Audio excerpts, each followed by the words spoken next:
नमस्कार, मैं हूं शिव पांडे और आप देख रहे हैं अखंड भारत आज तक। चुनाव रिजल्ट आ चुका है और चुनाव रिजल्ट आने के बाद इस समय पूरे देश की निगाहें टिकी हुई है कि अब सरकार किसकी बनने वाली है। हालांकि एनडीए अपने गठबंधन के साथ सरकार बनाने की जुगत में लगी हुई है, लेकिन आपको बता दें कि जो मंत्रालय अभी तक बीजेपी के पास थे वो बीजेपी के पास से जा सकते हैं।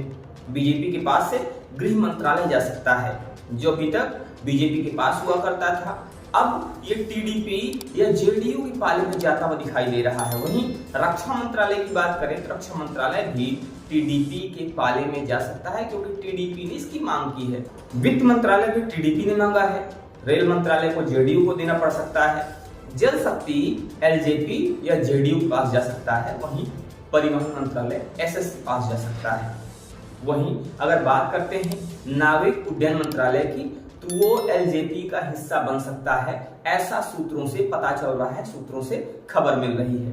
आपको बता दें कि टीडीपी ने गृह और रक्षा मंत्रालय मांगा हुआ है, जेडीयू ने रेल और फाइनेंस मंत्रालय मांगा हुआ है और साथ में उन्होंने गृह मंत्रालय की भी मांग की है, उसको भी उन्होंने लिस्ट में रखा हुआ है। सिर्फ इतना ही नहीं, अब जेडीयू चाहती है कि अग्निवीर वापस हो, अर्थात अग्निवीर जो सरकार ने योजना बनाई थी, जेडीयू उसकी वापसी की मांग करती है। टीडीपी की भी कुछ मांगे हैं और टीडीपी ने अपने मांगों में मुसलमानों को 4% आरक्षण दिए जाने की बात की है। भाजपा को इस तरह सरकार चलाना बहुत ही मुश्किल साबित हो सकता है, बड़ा ही मुश्किल भरा हो सकता है, क्योंकि भाजपा सरकार सिर्फ और सिर्फ एक कठपुतली बनकर रह जाएगी, ऐसा देखने को मिल रहा है, ऐसा लोगों को मानना है। क्योंकि भाजपा के पास जो भी मंत्रालय हुआ करते थे, जो है मंत्रालय थे, वो नहीं रह जाएंगे। अगर बिहार के मुख्यमंत्री नीतीश कुमार की बात करें तो उन्होंने अपने बिहार के लिए विशेष राज्य के दर्जे की मांग की है।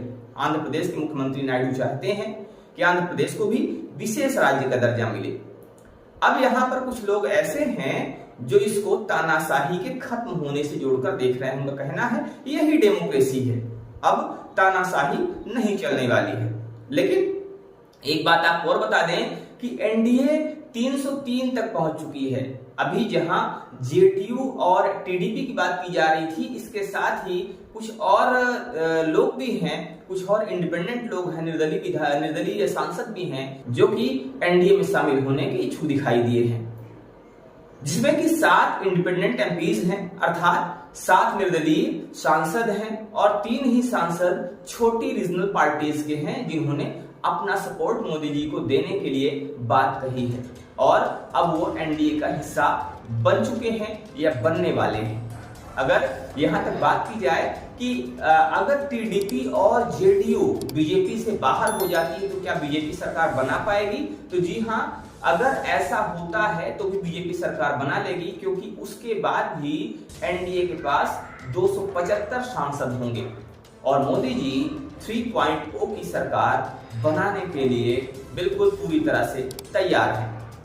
पीएम बनना जरूरी है या नहीं है, इस पर जब विपक्ष से पूछा गया तो विपक्ष ने कहा कि पीएम बनना जरूरी नहीं है। विपक्ष से पूछा गया कि आप पीएम क्यों नहीं बनते, आप अपना पीएम क्यों नहीं बनाते, तो उन्होंने कहा कि पीएम बनना जरूरी नहीं है। मैं बात कर रहा हूं खड़गे की। जी हां, कांग्रेस अध्यक्ष खड़गे ने कहा कि पीएम बनना जरूरी नहीं है, बल्कि महत्वपूर्ण होता है कि विरोधी को सत्ता से दूर रखा जाए। कांग्रेस चाहे तो टीडीपी जेडीयू वो अपने सहयोगियों को सभी महत्वपूर्ण मंत्रालय देकर बीजेपी को सत्ता से बेदखल कर सकती है। वहीं कुछ नेता ऐसे भी हैं जो देश की जनता की बात करते हुए टीडीपी के चंद्रबाबू नायडू और जेडीयू के नीतीश कुमार जी से उम्मीद कर रहे हैं कि वो सही समय पर सही फैसला लेंगे, देश में तानाशाही को खत्म करके और दूसरे लोगों की बेरोजगारी और महंगाई की समस्या को दूर करने के लिए लोकतांत्रिक सरकार बनाएंगे।